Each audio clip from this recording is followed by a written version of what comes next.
Tonight we have breaking news. The verdict just in, the case making national headlines. A family dentist who authorities say was secretly and systematically poisoning his wife, lacing her protein shakes with cyanide, the mother of his 6 children.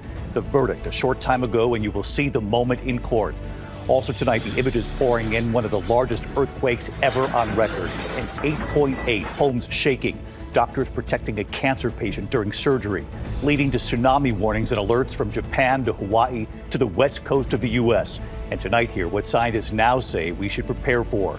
Tonight in New York City, the stunning story now emerging from that deadly rampage on Park Avenue in that high-rise office building.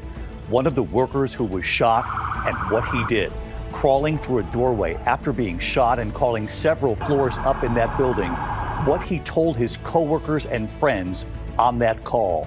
Tonight, a disturbing headline: a city councilman intentionally doused with flammable liquid and set on fire.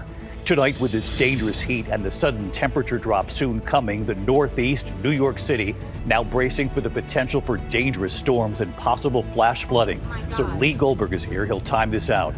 You'll remember the crash over the Potomac. Tonight, new images right here of those final moments. An American Airlines flight and the U.S. Army Black Hawk. And now we learn what the pilots of that passenger plane said in those final moments. Tonight, the children of Gaza, the haunting images of hunger. Ian Pannell on the desperate need for food. Back in the U.S., the deadly explosion, and now we learn 2 children were inside that plant along with a worker, all 3 killed. The children were waiting to be taken to a doctor's appointment. The news tonight involving former Vice President Kamala Harris, her big decision revealed. Tonight, swimmers urged to get out of the water with sharks spotted in the Northeast, 2 major beaches. A tearful Sharon Osbourne as thousands of fans lined the streets to remember Ozzy Osbourne. And the American couple on vacation in Greece. Millions have now seen this. The boyfriend recording what was supposed to be his picture-perfect proposal, but then the other couple walking right into frame. Tonight here, we hear from the newly engaged and why they want to find that other couple. From ABC News World Headquarters in New York, this is World News Tonight with David Muir. Good evening, and we begin tonight with the breaking news coming in from a Colorado courtroom at this hour. The verdict in a case making national headlines: a well-known dentist accused of killing his wife of 23 years by slowly poisoning her protein shakes with cyanide. Authorities say his slow, methodical plan landed his wife in the hospital 3 times over 10 days. Tonight, James Craig has been found guilty of killing his wife, Angela, the mother of his 6 children, now convicted of first-degree murder. The jury deliberating for more than 8 hours, and just moments ago, the judge sentencing James Craig to life in prison. ABC's Kayna Whitworth with the moment in that courtroom, the verdict being read just a short time ago. It was a story that made national headlines. A community dentist who authorities say was secretly and systematically poisoning his wife to death, lacing her protein shakes with cyanide and a drug found in over-the-counter eye drops. Pink top shaker bottle. This is a murder weapon. This is one of the murder weapons. Puzzling symptoms sending her to the hospital 3 times over 10 days in March of 2023, until prosecutors say James Craig administered the fatal dose as the mother of his 6 children lay dying in her hospital bed. Late today, the dentist in a Colorado courtroom as the judge read the jury's verdict. We, the jury, unanimously and beyond a reasonable doubt, find the defendant, James Craig, guilty of murder in the first degree. Craig also found guilty of trying to fabricate evidence to make his wife Angela's death look like suicide, asking others to lie for him, including one of his own children, and asking a fellow inmate to kill the detective investigating him. The defense argued Angela actually took her own life after she learned her husband was cheating on her. But the jury, not convinced. Angela's family, emotional in court. None of us could have imagined that the person she chose as her companion, the father of her 6 children, and the man we welcomed into our family as our trusted brother-in-law, would callously and cruelly and without mercy take her life. And David, we know Craig will spend the rest of his life behind bars. One of his children saying in court that her father will forever be a villain. David. Kayna Whitworth leading us off tonight. Kayna, thank you. Now to the new images tonight after one of the most powerful earthquakes ever recorded, of magnitude 8.8, striking off the coast of eastern Russia. You likely got the alerts last night on your phone, triggering tsunami warnings for millions from Japan to Hawaii to California and much of the west coast of the U.S. The quake and falling pieces of ceilings. This is the airport near the epicenter. Doctors performing cancer surgery, trying to protect the patient right there in the OR as the earthquake hit. Tsunami waves and flooding along Russia's coast, while in Hawaii, tsunami warnings going off. Residents and tourists there seeking higher ground. And of course, the alerts in California right up the west coast. And tonight here, what scientists now say could be coming next. Trevor Ault on the California coastline. This was the moment one of the largest earthquakes ever recorded triggered tsunami waves and panic around the Pacific Rim, from Russia to Japan to the U.S. That 8.8 magnitude quake striking just before 11:30 a.m., 85 miles off the Kamchatka Peninsula on Russia's far east coast. Buildings shaking violently. Doctors at this cancer hospital forced to brace their patient in the middle of surgery. The front of this kindergarten completely sheared off. The tremor setting off tsunami alerts from Russia to Japan, Alaska, Hawaii, and the West Coast. Terrified Japanese residents taking refuge on the roof of a fire station in Hokkaido, our Britt Clennet in Tokyo Bay. People in Japan have been advised to stay away from the water, and coastal defenses have been bolstered, like here around the Tokyo Bay, since the last major tsunami in 2011. Sirens blaring on the beaches in Honolulu. All the lifeguards will be leaving at 5 p.m. Lifeguards urging people to evacuate. The rush to higher ground resulting in a massive gridlock. So there's the beach as it stands right now. Parking lot is completely empty. We'll see how this goes. Some flights to Hawaii forced to turn around and go back. It's best for us to turn around and go back to Vancouver. This animation showing dozens of ships and boats racing out of Honolulu Harbor and out to sea to ride it out. In Hilo, a cruise ship having to depart early, leaving some passengers behind. We are on our way to a shelter and higher ground. We did not make the ship. In California, this time-lapse showing boats bouncing in Half Moon Bay, the harbor in Crescent City near the Oregon border sustaining damage. And as the West Coast braced back in Russia, waves up to 13 feet high crashing ashore near the quake's epicenter. Rocks raining down, sea lions diving into the water. And in Japan, these images of massive sperm whales washed ashore in Chiba Prefecture making headlines, but officials say it's not related to the tsunami. The quake occurring on what's known as a megathrust fault. So-called megathrust quakes can be among the most powerful, and the ensuing tsunami waves can travel up to 500 miles an hour. And the seismic activity also resulted in the eruption of Russia's largest volcano, a research camera showing the glowing lava. And David, seismologists are now expecting aftershocks to continue for weeks or more, and they say they can't rule out the possibility of another quake that's even larger than this one. But given this magnitude, 8.8, it is stunning that so far there has been no reported loss of life.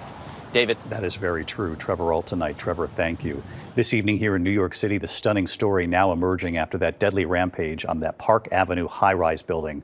One of the workers who was shot and what he did. Crawling through a doorway after being wounded and then calling several floors up.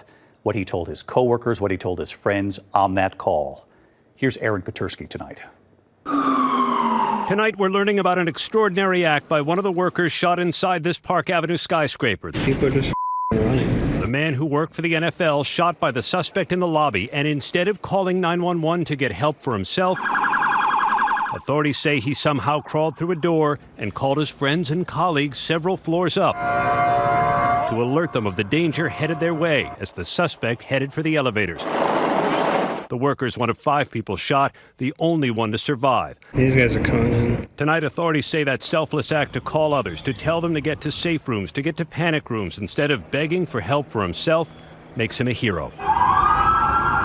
He didn't call 911. He called his friends to tell him upstairs what was happening. You guys, like that, I just got shot downstairs. Get cover. You got to fortify those doors, hit those panic rooms. Wow. He's letting his team know. Like this guy's a hero. The shooter, 27-year-old Shane Tamura, seen here walking into the building with an M4-style assault rifle, never made it to the NFL offices that authorities believe were his target. Police found a 3-page note in the shooter's pocket claiming he had a traumatic brain injury and blaming the NFL for concealing the dangers to players' brains to maximize profits. Definitely had to stay disciplined. The shooter played high school, not professional football, and his coach in Southern California told us he did not recall Tamura getting hurt. That was a complete shock. I did not witness any injuries. Sources tell ABC News Tamura left another note at his Las Vegas home apologizing to his parents. When I look into you and Dad's eyes, I see complete disappointment. I love you, Mama. I'm sorry. And tonight, David, NYPD detectives are talking to the shooter's parents in Las Vegas to learn more about his mental health history. David? Aaron Gutersky on this again tonight. Aaron, thank you. Next tonight, hear that disturbing headline from Danville, Virginia. A city councilman intentionally doused with flammable liquid and set on fire. Here's Pierre Thomas. Tonight, a horrific crime in broad daylight. A city councilman from Danville, Virginia, doused with gasoline and set on fire. What's up, guys? It's Lee Vogler. Councilman Lee Vogler confronted inside the office of a local magazine where he also worked. An individual forced his way into our office carrying a 5-gallon bucket of gasoline and poured the gasoline on Lee. Lee attempted to flee, ran to the front of the building. The individual followed him and set him on fire. Vogler, elected in 2012, then the youngest member of the city council. As you guys know, for 13 years, I've never missed a meeting. Tonight, witnesses say that before the councilman was airlifted to a North Carolina hospital, he identified his attacker as 29-year-old Shotzi Buck Hayes. Police arrested Buck Hayes after he allegedly fled the scene. Authorities say the suspect's motive involves a personal matter not related to the victim's position on Danville City Council or any other political affiliation. Tonight, the suspect is being held without bond in the Danville City Jail. He's facing a charge of attempted first-degree murder. David? What an awful story. Pierre Thomas tonight, thank you. Next this evening, with this dangerous heat and now this sudden temperature drop soon coming, the Northeast, New York City included, now bracing for potential for dangerous storms and possible flash flooding. Let's get right to Chief Meteorologist Lee Vogler from WABC, tracking it all again tonight for us. Hi, Lee. Hey, David, we're extinguishing the heat wave right now in New York City with a heavy shower that's just formed on top of us, and more of this to come tomorrow. Meanwhile, we still have heat alerts from Texas all the way up to New England. Let's track the relief. New York City goes from feeling like 100 degrees to 60s as we go into the day on Friday. That relief will get down to the I-20 corridor. It'll still be blazing along the Gulf Coast. Again, the heat goes out swinging. A rare moderate risk for flash flooding from D.C. to New York tomorrow. 2 inches in less than 30 minutes possible. David? We'll be watching that right here with you. Thank you, Lee. Now to the new images tonight of that crash over the Potomac, the final moments of that American Airlines flight colliding with the U.S. Army Black Hawk, and what the pilots of the passenger plane said in those final moments. Here's Mola Lenghi. Tonight, newly released video showing the moment of the deadly crash between an American Airlines flight and a Black Hawk helicopter over the Potomac River. The bright lights of the passenger plane seen as it makes its descent, the military helicopter heading directly towards the jet, the two colliding. 67 people killed, their loved ones wiping away tears as they watched the video during the first day of NTSB hearings on the investigation. The agency revealing the final conversations of the American Airlines pilots recovered from the cockpit voice recorder, sharing their words but not their voices. Both pilots hesitating about air traffic control's last-minute switch to land on runway 33. One pilot at first saying, "I really don't want to, but I guess tell him," then changing their mind. "Nah, it's fine. We got the numbers for it. Yeah, tell him we're fine." Then, 2 seconds before impact, the pilots swearing and attempting in vain to pull up the plane. The NTSB finding the helicopter was flying above the altitude limit and that the crew was likely not aware of their height due to notoriously faulty altimeters on the Black Hawk. Well, David, the NTSB chair also saying that there was only 75 feet of separation between helicopters and passenger jets at a very critical point near runway 33. Now, the FAA has since suspended and even restricted some flight routes near DCA, David. Mola Lenghi tonight. Mola, thank you. We turn overseas tonight into the hunger crisis in Gaza. Tonight, hear the faces of the children and the families in desperate need. Here's our chief foreign correspondent, Ian Pannell. Tonight, pressure for a ceasefire and an end to the suffering in Gaza growing. The images shocking the world. The children of Gaza, skin and bone, wasting away.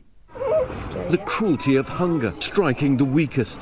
This baby girl tested for malnutrition, and you can see it clearly. Red. It means she's acutely malnourished. A tiny syringe, her only sustenance. Over the last 24 hours, at least 7 people have died due to malnutrition. A sea of Palestinians carrying aid as more humanitarian assistance is airdropped today. Lining up for aid, often chaotic and deadly. Today, at least 37 people killed and 270 injured attempting to get food. The desperation is acute. Crowds rushing to the water's edge to retrieve airdropped aid. Others frantically crowding just for a ladle full of soup. 2 boys left scraping the empty pot, not knowing when they'll eat again. Those scenes fueling the growing pressure to end the war. 2 leading human rights groups accusing their own governments of genocide in Gaza, a claim Israel strongly rejects. Why did you decide, as an organisation, to use the word genocide to describe what's happening in Gaza? What we've seen in the last 22 months is the wholesale destruction of Gaza's health system. And when you destroy the health system, you destroy the people.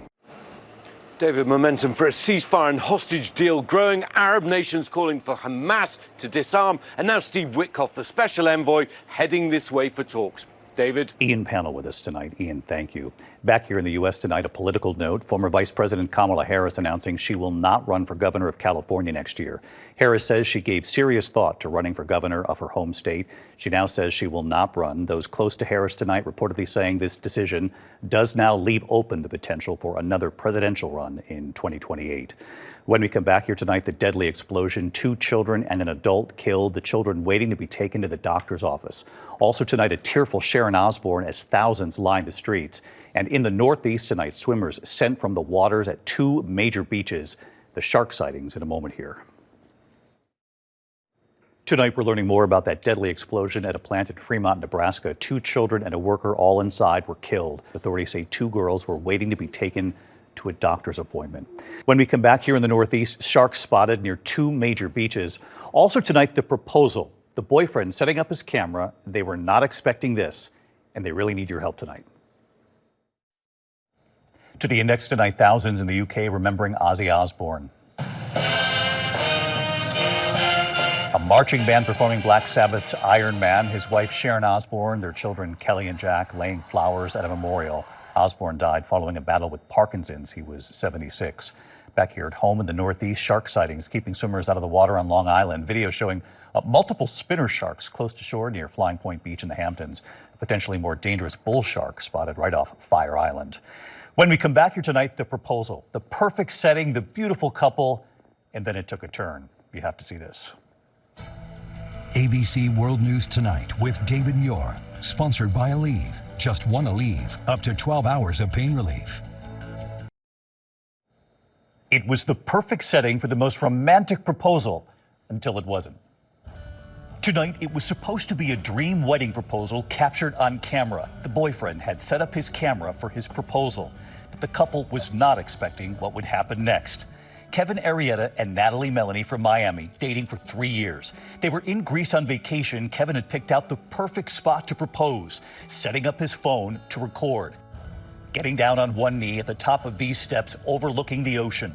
Natalie emotional, her head in her hands, and then a woman steps into frame right in front of them. And then a man walks in, eating a chocolate bar. The newly engaged couple were so caught up in their own moment, and rightly so, that they had no idea they'd been photobombed until they later watched the video back. Out of nowhere, they walk in perfectly into frame. She walks in, and then him, and then the chocolate bar. It just kept adding up. The newly engaged telling GMA this morning they're now on the hunt for the other couple. So if you're watching at home tonight and you recognize them, Natalie and Kevin are hoping you'll let them know. And here's why. We'd love to invite them to our wedding, and we hopefully think that they also think this is funny, like we did.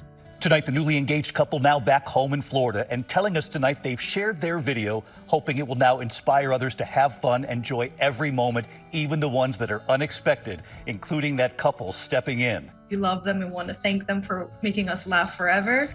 Find the joy and humor in life. That's a much lighter way to live.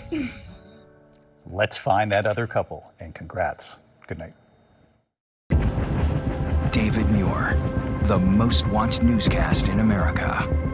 And now, ABC's World News Tonight has won the Emmy for Best Live News Program for the third year in a row.